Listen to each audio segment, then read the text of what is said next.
بله علی جان. Sorry. Uh, Professor Wüthrich is a professor of philosophy in the Department of Philosophy at the University of Geneva. His current research focuses on the philosophical foundations of quantum gravity. More generally, he works in the philosophy of physics, which heavily intrudes into metaphysics and general philosophy of science. Especially, he works on space and time, time travel, persistence, identity, laws of nature, determinism, and causation. His book in physics and philosophy are the emergence of space-time in quantum theories of gravity and on the logical, metaphysical, and physical possibility of time travel. Today, Professor Wüthrich will be talking about a world not in time, a world not spatial, an interesting title. We are looking forward to your talk, Professor. You can start your speech. We have 45 minutes for your talk, followed by about 15 minutes for question and answer. Okay, thank you very much for this very kind introduction. Do you hear me all right? Yeah. Okay, good, perfect. So thank you very much. I'm very pleased to participate in this conference, and I'm going to present what is part of a very central part of my research, and that concerns the question of whether we actually live in a world which is fundamentally perhaps not as temporal or as spatial as we would have thought it is. Now, here is a quote from about 40 years ago by Larry Sklar, a philosopher of physics, who expressed what seems to be a very common sentiment. He said, "What could possibly constitute a more essential, a more ineliminable component of our conceptual framework than that ordering of phenomena which places them in space and time? The spatiality and temporality of things we feel is the very condition of their existing at all and having other less primordial features. A world devoid of color, smell, or taste we could perhaps imagine. Similarly, a world stripped of what we take to be essential theoretical properties also seems conceivable to us. We could imagine a world without electric charge, without the atomic constitution of matter, perhaps without matter at all. But a world not in time, a world not spatial, except to some Platonists, I suppose, such a world seems devoid of real being altogether." Here the idea is very similar to the idea originally already found in Aristotle, who said that to exist as a physical material object or entity is to exist in space and time. If a material object does not exist in space or time, it just doesn't exist. Maybe there are abstract objects, mental objects, God, other kinds of entities which are not similarly in space and time, but for material objects, that seems to be a precondition. Now, if we go a little bit, we start a little bit earlier than where I do my research. We start with general relativity. General relativity has been formulated a little bit more than 100 years, and it remains today our best theory of gravity. It does, however, significantly reconceptualize the notions of space and time. As a general central tenet, it claims that space and time are really fused or unified into a four-dimensional continuous whole called space-time, and that this fundamental entity is curved and warped as a result of space-time interacting with its matter content. So unlike in Newtonian physics, where space-time was just an inert container in which the physics unfolded, Here now in general relativity, it becomes part of the dynamics of physics itself. And this has been expressed in the motto that space-time tells matter how to curve, how to move, sorry. And that, of course, that part was already the case for Newtonian physics. But what is new in general relativity is that matter tells space-time how to curve, that space-time is in some sense reactive in the way it is to the presence or absence of matter. Now, if space-time is curved and warped, we will need some non-Euclidean geometry, the geometry of curved spaces. And that means it's the actual the actual geometry will be different from what we have in Newtonian physics. Okay, now the problem is that even though general relativity has revolutionized our concepts of space and time, we could still say that as radical as these changes may be, philosophers of science and physicists, I should add, certainly, and even metaphysicians who work in the naturalistic tradition, which means that they closely look to the best science in order to inform their view of how the world is structured, I think, largely come to grasp the implications that general relativity has for the nature of space and time. So that was novel, it was radical, but I think to a very large degree we can say today it's understood, at least in its main forms. But now it seems as if there is a new and potentially much more radical shock around the next corner of theory development in theoretical physics. And this is when we move beyond GR to quantum gravity. Now, the first question here you might ask is to say, like, look, why do you think we need anything beyond GR? In fact, GR has been so successful as a theory that it seems unnecessary to replace it by some sort of more fundamental or more precise or better theory than it is. You can think of the recent discoveries or detection of gravitational waves or the detection of black holes, which have both been novel predictions by general relativity and which have both been detected, and people have received Nobel Prizes for the detection of these phenomena. So it seems as if there's really a significant degree of confirmation that this theory has. So why should we think about abandoning it as our best theory of gravity? Well, the problem is the following. It is that general relativity assumes that the matter content of the world is classical. A classical dust, a classical liquid, something like that, some sort of a classical fields, maybe classical electromagnetic fields or something like that is the matter content of the universe. And if physics has taught us anything about matter, about 20th century physics, is that it's not classical. It is quantum.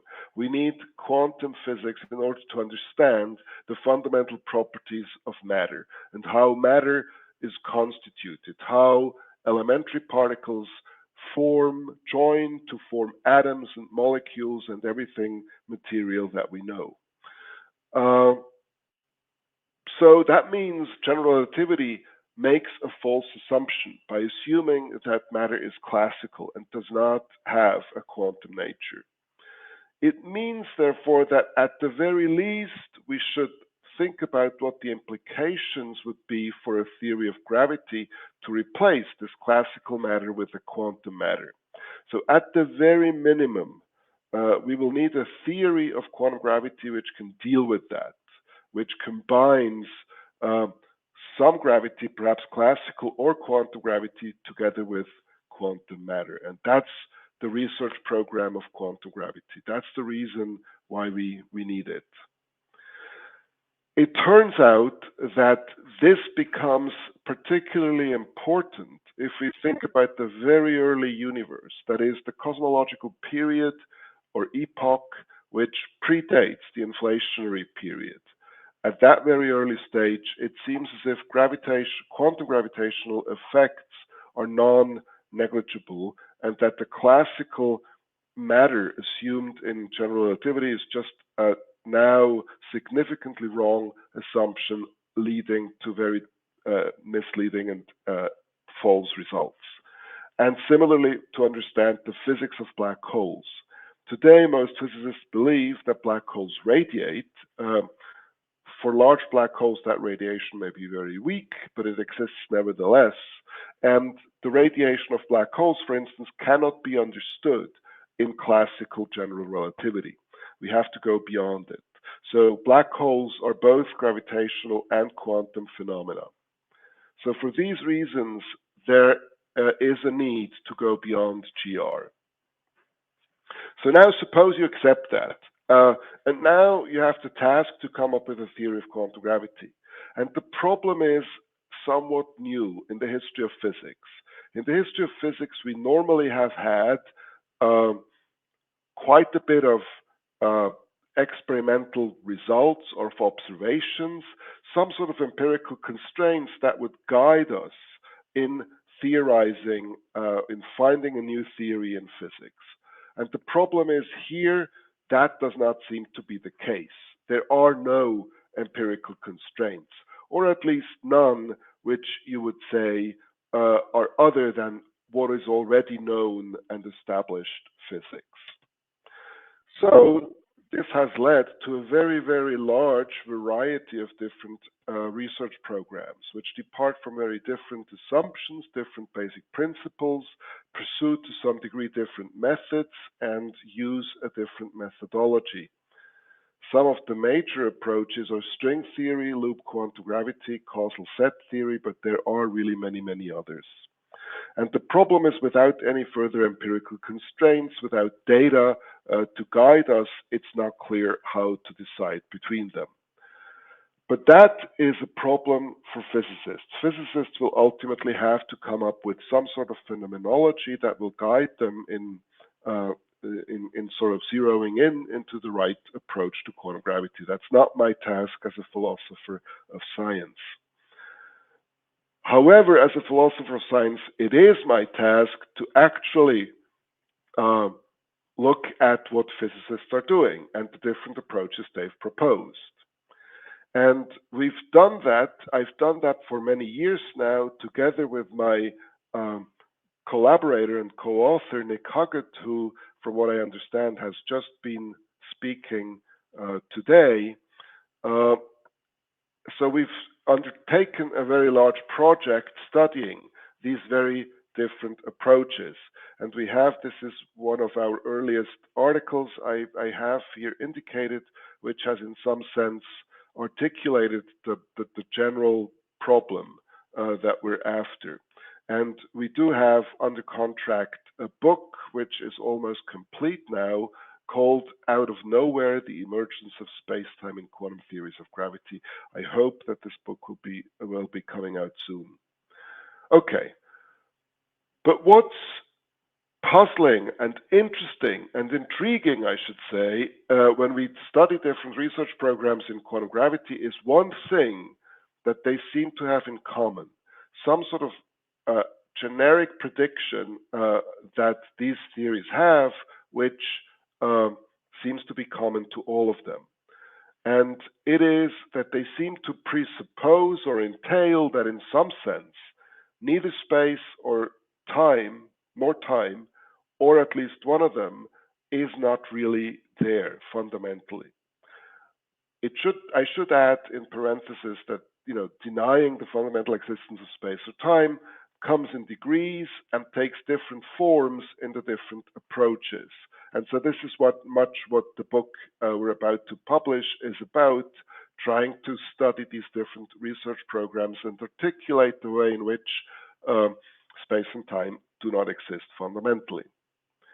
Uh, okay, good. Now, in the language of physics, you could say that space-time theories, theories about space-time, such as general relativity, really are merely effective as opposed to fundamental theories of physics. They're effective theories in the sense that they are true to a very good approximation at certain scales. And you could say that space-time as a phenomenon or as an entity is itself emergent. That is, it doesn't exist fundamentally, but it emerges, it arises somehow from the way the particular fundamental degrees of freedom interact collectively. So you can think as an analogy, perhaps, like thermodynamics is often considered an effective theory uh, for which you have more fundamental uh, explanations in terms of statistical physics, ultimately, of course, statistical methods used in quantum physics. Um, and that thermodynamics, as it was formulated in the mid 19th century, is an effective theory. It's true at large scales, at human scales, to an extremely good approximation, but it is not a fundamental theory. And some of its entities or quantities, such as temperature, for instance, are emergent.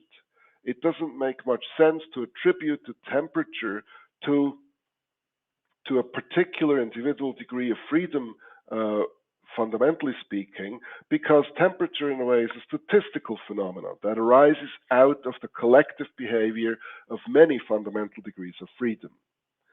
Uh, so, in a similar way, we found many quantum theories of gravity conceive of space-time. Space-time is something that comes out, that arises from the fundamental, degrees of freedom um, when they act together. Now, this emergence of space-time is, generally speaking, physically contingent in the sense that there are some circumstances under which it could fail, um, such as that temperature may, in some cases, also not be a well-defined concept. So you can think of it like that. If in if we think about the constitution of matter, we have some fundamental constituents of matter, which then collectively form structures such as to give rise, like macroscopic material objects such as tables and chairs. And similarly, the fundamental structures of quantum gravity, here's a causal set, give rise to the large-scale structure of space-time as we find it at the cosmic scale here, or two galaxies receding from one another. And this has been, as I said, the project that Nick and I have been pursuing for more than 10 years now. And we have called this, the name of this project is Beyond Spacetime, for reasons you can imagine. Okay, so let's look at some of these theories of quantum gravity. And now I do not have the hope to tell you in some reasonable level of detail what these approaches are in a talk of a mere 45 minutes. But I do want to give you a little bit of an idea of what, in what sense maybe space or time disappears. And I'm going to give you two examples, one of string theory and the other one in causal set theory, that show the different ways in which space could be thought to be disappearing at the fundamental level. String theory is an approach to formulating a unified theory of all interactions, not just gravity. So in that sense, it's much more ambitious than other projects or other approaches in quantum gravity. But in that it tries to really formulate the ultimate theory here, the fundamental theory of all interactions. And its departure is the standard model of particle physics. And the approach then is to incorporate the one missing interaction, which is the gravitational interaction, and generalize that theory such as to incorporate it. Fundamentally speaking, it posits something that looks like a 10-dimensional background spacetime containing closed vibrating strings rather than point particles. But if we look at that background spacetime, it would be, even though it does bear superficial resemblance to spacetime as we find it in relativistic theories, such as in general relativity, there is a good reason to think that it is not actual spacetime. And the reason has to do with so-called dualities. Dualities are abundant in string theory and they question the reality of space. I rely here mostly on the article by Nick Huggett, but it's also going to be explained and detailed in much more detail in our forthcoming book. A duality is a relation between two theories which establishes that the two theories are in some sense physically equivalent. So you could say that there's two theories which say in different ways, articulate the same physics. String theory is actually not a theory despite the name. It's more like a framework which contains different theories, some of which are related by such dualities, so that you can think they're different formulations, but ultimately they express the same physical content. And some of these dualities suggest that at least space is not real at the fundamental level. One such duality is T-duality. T-duality is a duality between the physics of a closed string of radius r and a closed string of radius 1 over r. There's a very direct way to translate the entities and quantities of the physics of the closed string of radius r into one of the physics of a radius, a closed string of radius 1 over r, and back again. So these are often thought to be equivalent because they seem to express exactly the same content. But you can now ask, well, which one of them is actually expressing the true space? Because the same thing cannot have both a radius of r and 1 over r, because these are different numbers. And we argue in our book that, as a matter of fact, neither of them is fundamental. If they disagree about the radius of the closed string, then the radius of the closed string cannot be taken as fundamentally existing, and therefore we shouldn't be thinking in terms of physical space when we look at that 10-dimensional background spacetime.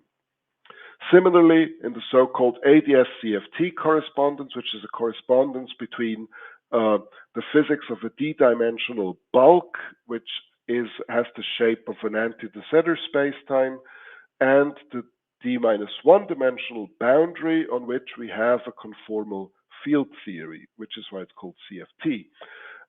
Here, it seems to suggest that the physics is the same in a d-dimensional space as it is in a d-1 dimensional space. So this leads to question whether distances and dimensions are real, or whether at least they're fundamental.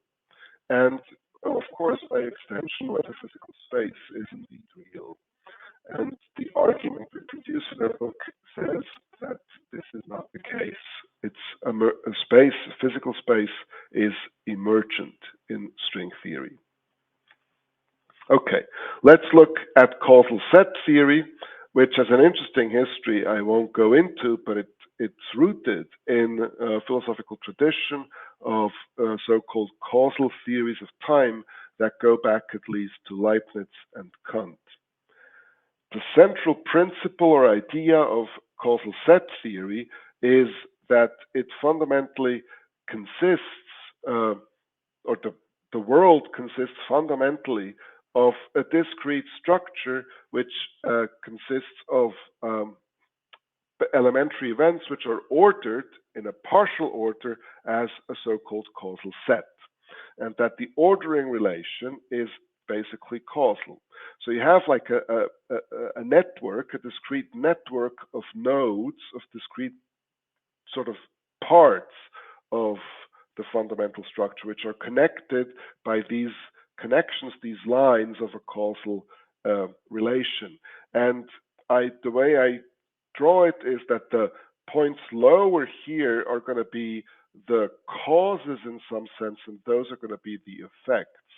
So this point A, say, is causally precedes point B. That's how you should read this diagram. Now, strictly speaking, there is absolutely no time in causal set theory because this causal relation is everything there is, fundamentally. Now, that's maybe a little bit too quick, and that causal relation looks very much like a local temporal ordering, which doesn't contain any metrical information, such as how long a particular period of time, for instance, lasts. But nevertheless, it's like a partial temporal ordering. So arguably, perhaps there is some sense in which we have a time here. But as it turns out, there's absolutely no sense in which we have space. If you start from a causal set like this one here, and you say like, well, okay, I want to identify, just as I do in a space-time, in a relativistic space-time, from some sort of vantage point here shown in red, that what is the space, with the other events which lie in the same slice of space, or space at the same moment in time. You could say, well, it's going to be certainly all the points which are shown here in green, not related by the causal relation to that point. So they do not causally precede the red point, nor are they preceded by it. So that's all these green points. But now we see that there are many pairs of green points which are related by a causal precedence relation. I show here the arrowhead of the connections to sort of make the direction of causation more evident. So that seems problematic to say that this point here, which causally precedes that point there, they're both an element of space at the same time. So that seems wrong, but that's easily fixable. We can say space, as judged from the here now, that's the red point, is a maximal set of events in the causal set containing that red point, such that no two elements in that set are causally related. So they're pairwise unrelated. So I cannot have this, but I could have something like this, where the green and the red dots now form space at a time. Now, clearly, that's not a unique way to do it. I could have chosen, instead of these 2 points here, I could have chosen this one up here, that red dot here. But, sorry, the green dot here. So there's a non-uniqueness, but this non-uniqueness is not new because, of course, a relativistic spacetime can be foliated into spaces at times in many highly non-unique ways also. So you think like, well, what's the problem? That is space. Well, the problem is the following. If you look now at any such set of colored dots that form space at the time, none of them are related by a fundamental relation. They're a completely unstructured, relationless set. So space is completely structureless. There's no neighborhood relations, no distance relation, no relations of nearby or far away or anything like that at all. So space in causal set theory has no structure at all, no topological, no geometrical structure, nothing. Okay. So no space and perhaps no time at the fundamental level, only at the emergent level. Generally speaking, of course, we have to admit that quantum gravity is a work in progress, and the above theories and their interpretations may well turn out to be false. Oops, sorry. But let's suppose, at least for now, that the fundamental reality is indeed, in some significant way, non-spatiotemporal, in a way that's novel. Now you might say, and this is what we encountered early on when we went around giving talks, presenting that problem, people would say, philosophers in particular, that's not even a possibility. It's metaphysically impossible that the world is non-spatial temporal at the fundamental level. And we've struggled to sort of fully understand what the objection is supposed to be. But here's one formulation or attempt of a formulation of what the problem is supposed to be. And that's a problem is supposed to be that theories are empirically incoherent. Theories which deny the fundamental existence of space-time are empirically incoherent. What do we mean by that?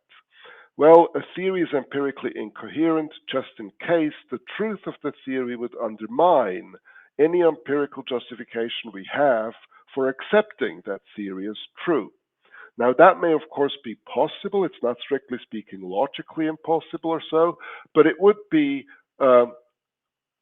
if we would live in a world in which our scientific theories are empirically incoherent in this sense, we couldn't really do science, because whatever grounds we would have for believing in a theory to be true would turn out to undermine the very truth of that theory, or the other way around, rather. So, a theory denying the fundamental existence of space-time would be considered empirically incoherent because the empirical justification of a theory derives only from our observation of the effects of a localized something situated in space-time. So if we do whatever observation we do, we observe something to be the case in space and time. We see perhaps a red bulb or a green bulb light up in our lab, or we see a printout of the measurement results that appears in our lab, or in some form I have the data that I'm collecting in a spatial temporal sense. But if a theory that denies the existence of space-time were true, then there couldn't be such a localized something, because there is no space-time. That seems to be the problem. So it was important to save the empirical coherence and to show that we could do science even if that turned out to be the case, namely that fundamentally speaking, the world is non-spatial temporal. And so Nick and I, in that article back 10 years ago, argued that what we need is not the fundamental existence of space-time, but we need the emergent existence of space-time. We need to have space-time at the scales at which human scientists perform their experiments. At that level, of course, we need the world to be spatial-temporal. And it seemed also that this is obviously the case for the world we inhabit, so it's something we would need anyway to be empirically adequate even. So it must be shown how something like a general relativistic space-time emerges in some sense of an approximation in these quantum theories of gravity. And that's then the central task for any theory of quantum gravity. It must offer an explanation of how space-time emerges. That's a central part of what you need to do if you want to complete a research program in quantum gravity. And I see two reasons for this requirement.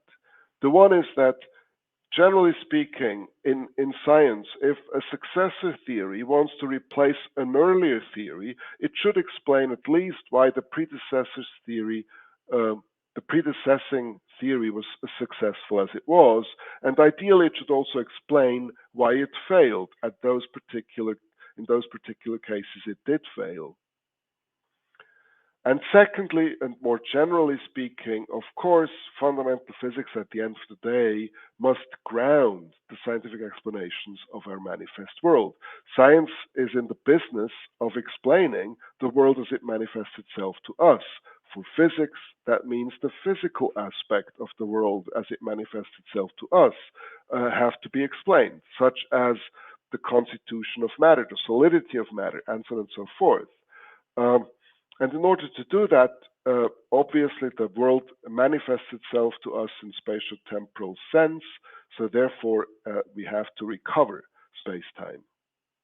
Okay, what would it take to actually meet that challenge? That's then the next obvious question we looked at. And I've addressed this question in a paper with Vincent Lam of 5 years ago, and it's going to be articulated at length in the forthcoming monograph. So we ask, what does it take to meet the challenge of empirical incoherence? Now, first, there's clearly going to be mathematical or sort of technical aspects of the science.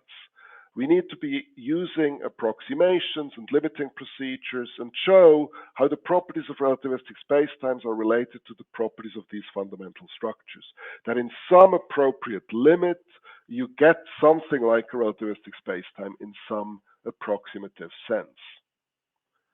But there are also philosophical questions that seem to be, or aspects that seem to be part and parcel of the challenge. And one is to actually make sure, in Tim Maudlin's words, that we have a derivation that is physically salient, and that we're not just doing mathematics. Because this is somewhat of a danger in quantum gravity, because these structures there look so very different from the physics that we know and love, that it becomes a serious question to what extent we're really doing physics and not mathematics. And in some sense, that's a philosophical or foundational question. And another one, just to give you a second example, is how, for instance, in principle, some non-spatial temporal entities, some degrees of freedom which in themselves are not spatial temporal, could possibly constitute the empirical data in space-time that we seem to be having. Okay, now, in order to meet the challenge, we have proposed a functionalist strategy. Functionalism is a concept that has been developed in the philosophy of mind and that we appropriate here for the use of the recovery of space-time. The central idea is that we focus on the functions of space-time, that is, the role space-time has, in some sense, in recovering everything that we need to recover to account for the empirical data that we have, for the experience of the world as we have it, for all the physics that we use to explain that at the end of the day. So our thesis is that a focus on the roles played by space-time in accounting for empirical evidence, broadly understood, rather than some sort of internal constitution or composition, that's the roles or the functions are what going to furnish the central pieces to solution of the above philosophical problems. So that's a thesis that needs to be worked out, of course, in some detail. Here's the general scheme of how that's supposed to work, this functional reduction of space-time. It consists of two steps. So it's a functionalization of space-time, or a functional reduction, you could say. The first step is that we identify space-time, what kind of functions space-time has. So we understand space-time, we reinterpret space-time as in terms of its functional roles, such as, for instance, the role of localizing, in particular relative localization of events, the dimensionality of space, for instance, or the distance in space, or temporal duration, or some topological aspects of space, for instance, things like this. These are the sort of functions that space-time plays. Some of these functions are going to be important in our way of doing physics, and some other functions are going to be important in recovering at the end of the day, the manifest world.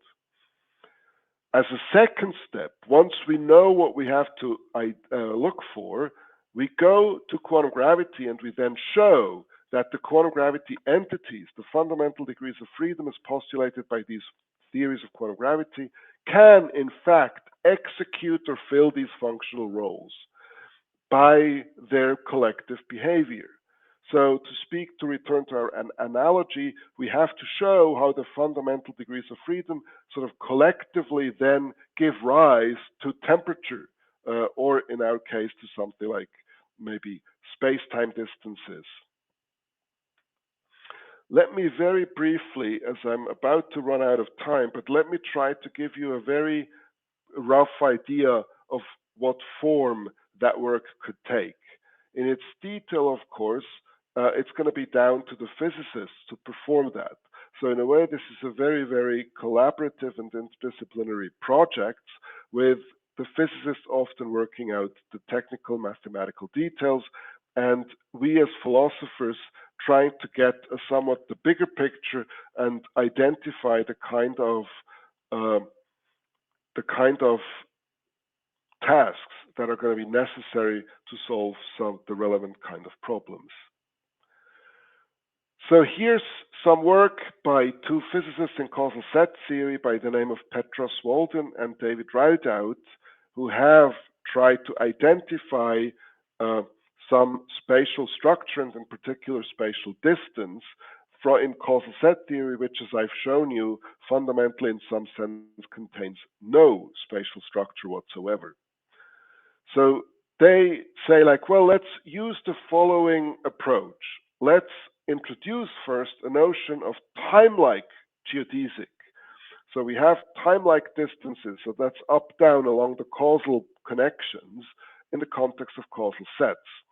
So we could say basically that's going to be amounting to something like the longest chain between any two given elements which are time-like related or which are causally related actually by the fundamental causal relation. At the first step, you could then say the spatial distance between any space-like separated events x and y in terms could then be articulated in terms of the time-like distance that we just received by defining time-like geodesics. So in the continuum case, and that's actually on the next page here, the continuum case, we have 2 points x and y, which are space-like related, and we would like to have a measure of a distance, of a spatial distance between the two events. And the approach here would be to say that this spatial distance between them is equal to the time-like distance, which is something like a duration, between the maximal element of the common past. This is the common past in blue here, and W is the maximal element of that common past. From that element or that event all the way to the event Z, which is the minimal element of the common future here at the upper end of the scale. So we could say that the distance between x and y is just the same as the distance between W and Z. I mean, ignoring the fact that we're talking about spatial distances here and here more like durations. But something like that would be a means to introduce some spatial structure in a case where you have some temporal structure but no spatial structure at all. Now, for two-dimensional Minkowski spacetime, a pair W and Z actually is unique and works pretty well. The problem is it's pretty clear that the world is more than two-dimensional. So that's not really going to help, particularly because in higher dimensions, that's not the case. We do not have a unique pair of points for which we could then establish a duration. And if we move to the discrete case, actually that sort of recipe is not going to work anyway. The time-like distance between W and Z, and thus the spatial distance between X and Y, turns out to always be 2. And that seems to be a pretty silly measure of a spatial distance. If the spatial distance between any two somewhat spatially related events is going to be 2 in whatever units, that's not a useful measure of distance. Now, Rideout and Walden, they actually analyze a number of more involved, more complicated approaches to extract some sort of non-degenerate spatial distance from the fundamental structures of the causal set. Now, the results are still limited, but they're promising. But they are the kind of way of trying to tease out the relevant functions, space-time functions that we need from the fundamental structure. They are trying to find recipes like that to recover that structure in the fundamental structure. all the approaches that they analyze actually rely on considering substantively larger parts of the causal sets than the merely unstructured anti-chains of space. Okay, which just goes to show that actually the causal structure of the total thing is much more fundamental than any spatial or temporal structure, which is what we tried to argue beforehand. Okay, finally, I conclude. So there's a sense in which space-time seems to disappear from the fundamental ontology in quantum theories of gravity in a quite generic way, even though, as I've said, the particular way in which it disappears is different from approach to approach, and in some approaches it seems to be more severe than in others. Either way, all of these approaches need to recover a fuller sense of space-time. That is, they need to be giving a physical explanation of what space-time is in terms of the fundamental structures that they postulate to exist. And that becomes a central task in relating what Wilfried Sellars so memorably called the scientific image to the manifest one. So the best scientific theories we have and the world as it manifests itself to us. And to this end, I believe that the space-time functionalism, a functionalist understanding of space-time, will play a central role and will do exactly, give us a template for the kind of work that needs to be done. More generally speaking, the relationship between physics and philosophy I consider a two-way street. On the one hand, quantum gravity induces a radical reconceptualization of some central concepts of theoretical philosophy. I haven't argued this here, but this is part of the work I do elsewhere. For instance, the idea of what space and time are, obviously the nature of space and time, but also the nature of laws of nature or causation, or what it means to be dynamical, and so on and so forth, seem to undergo a radical change in the context of quantum gravity. So that's the way in which physics has implications for philosophy. On the other hand, I think that quantum gravity is confronted by significantly and ultimately philosophical challenges from which resources from philosophy may find a useful application, such as, for instance, the idea of functionalism. And in that sense, philosophy can contribute actually to physics, just as physics can contribute to philosophy. Thank you very much.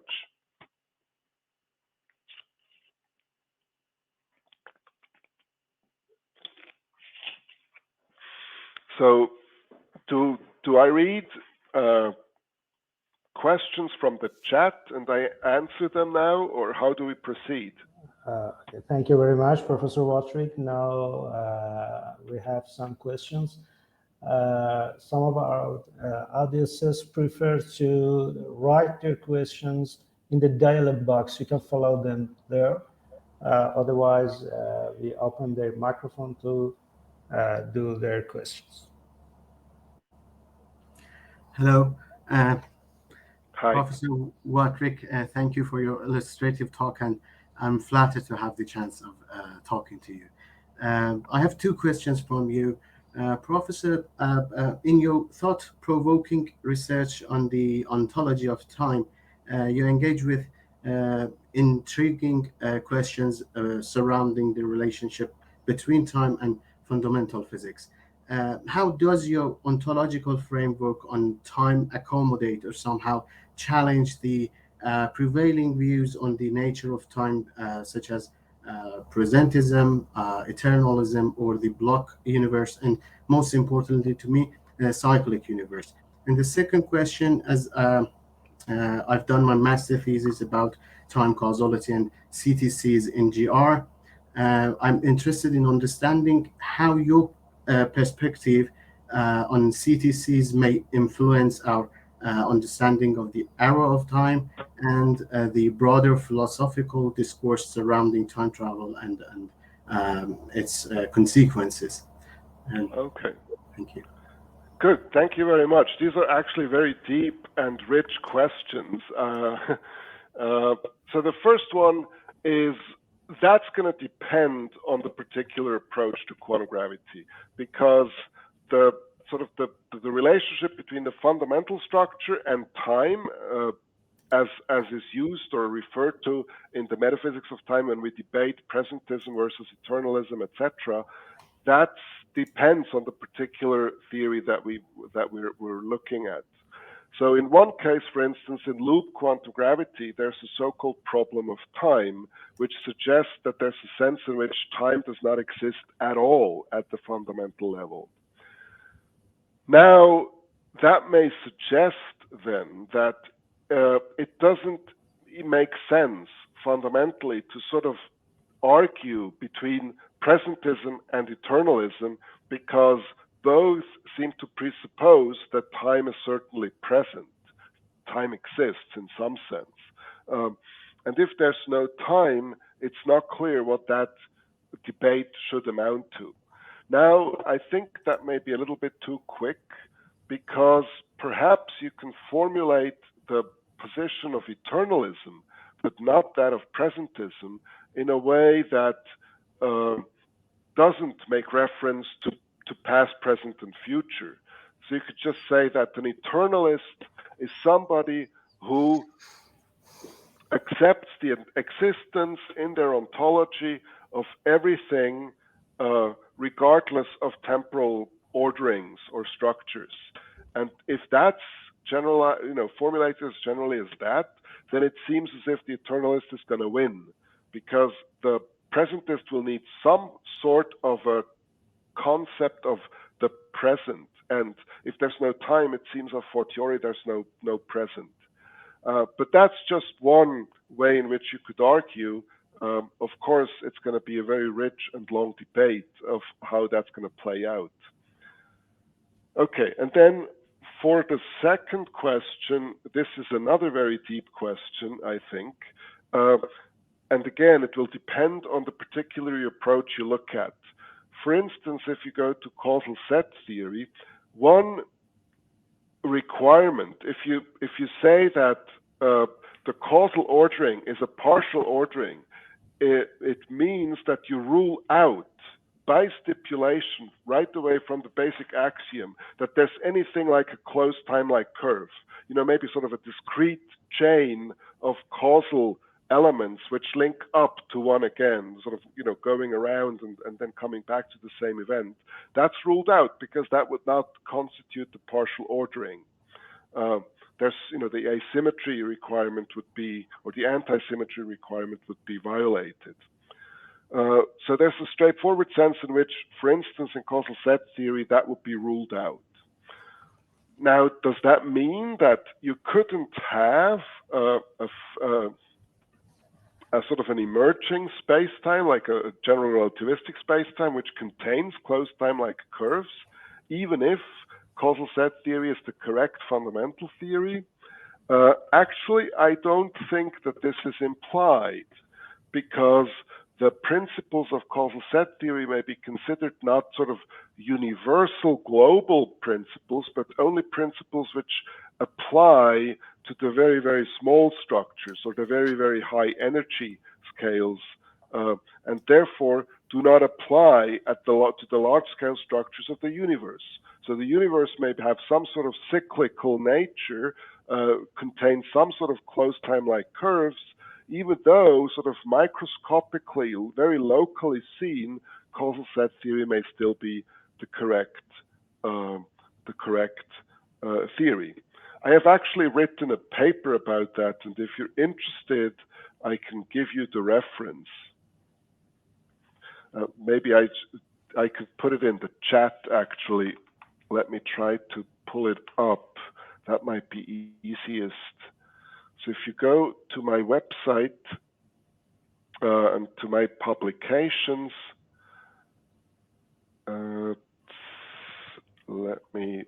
this is going to be very quick. This is the paper. It's been published by now. I put this in the link in the chat. Okay, good.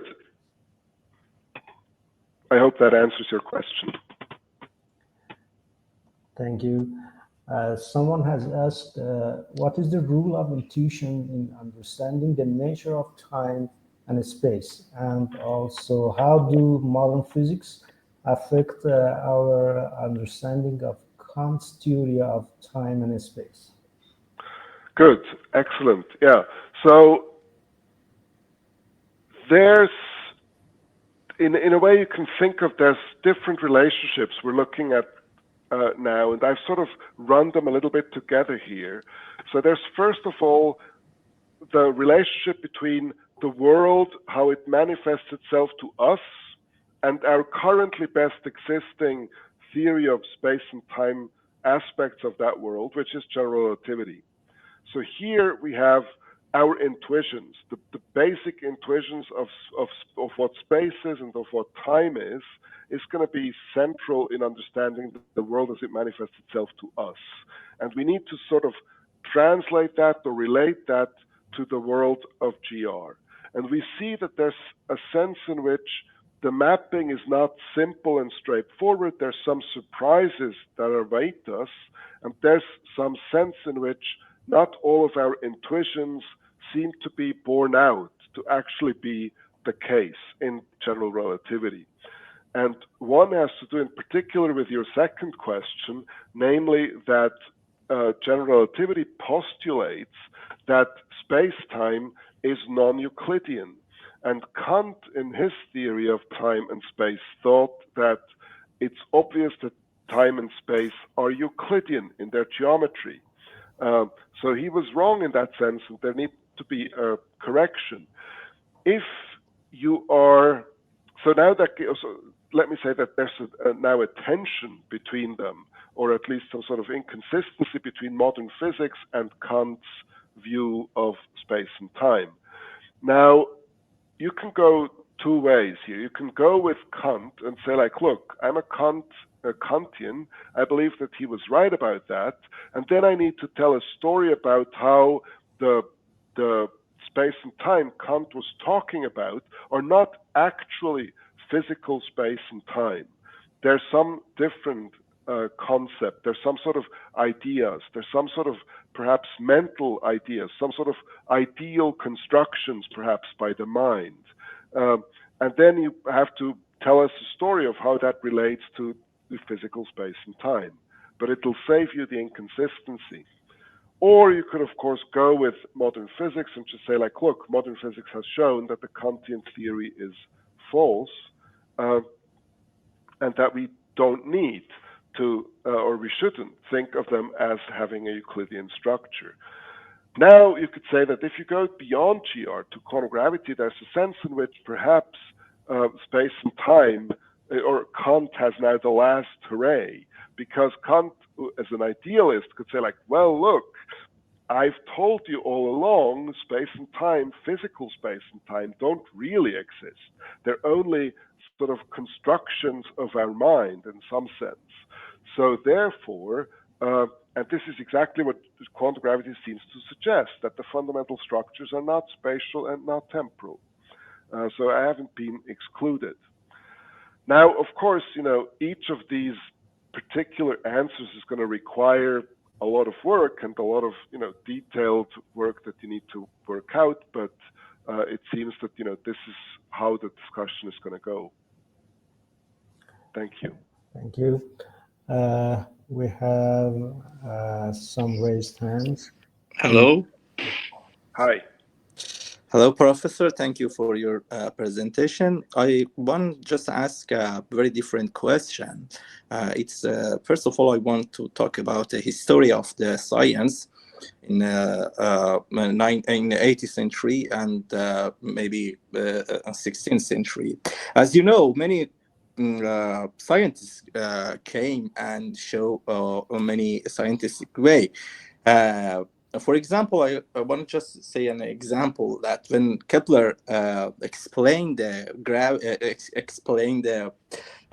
in fact planet and couldn't explain about the about in fact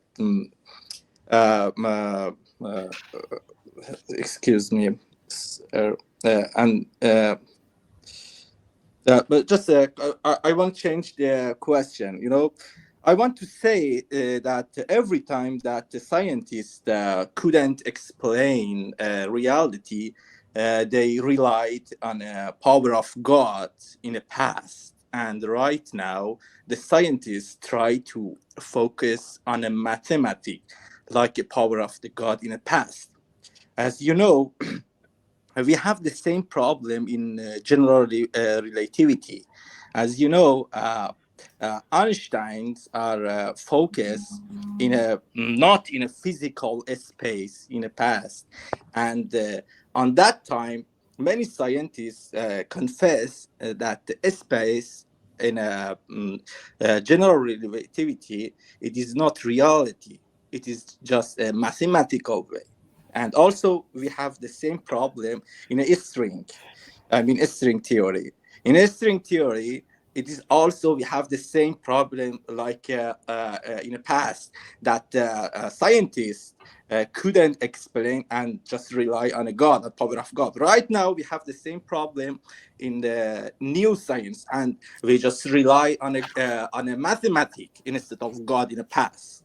I want to know that it is not better to change our way and in fact focus on empirical ways or maybe positives. I want to know your answer. Thank you, sir. Yes, thank you very much. That's a very good question. I think there's a clear sense in which we can say that even though general relativity was originally formulated in a mathematical way, it has given us many predictions which seemed to clearly show that it's a physical theory, because it got many predictions about the physical world as we observe it and as we measure it and in our empirical ways. It shows to be a very good theory. Now, as you rightly point out, for theories of quantum gravity, that is not the case. And I completely agree with you that we really need to remind ourselves of this fact, and that it's not sufficient to just rely on sort of theoretical arguments and mathematical constructions to formulate these theories, but that we need to connect them with empirical evidence. So I certainly think this is an urgent task, even though there are excellent reasons to believe that we do need such a theory of quantum gravity. So going forward, I agree with you. We need phenomenology. Thank you. I do apologize from other participants because of time. We should terminate this section. It was our pride, Professor Wüthrich, that you accepted our invitation and participated in this conference. I hope to have you in our future programs, and thank you again. Have a nice day. Thank you very much. Have a nice day as well. It was my pleasure. Thank you. Goodbye. Goodbye.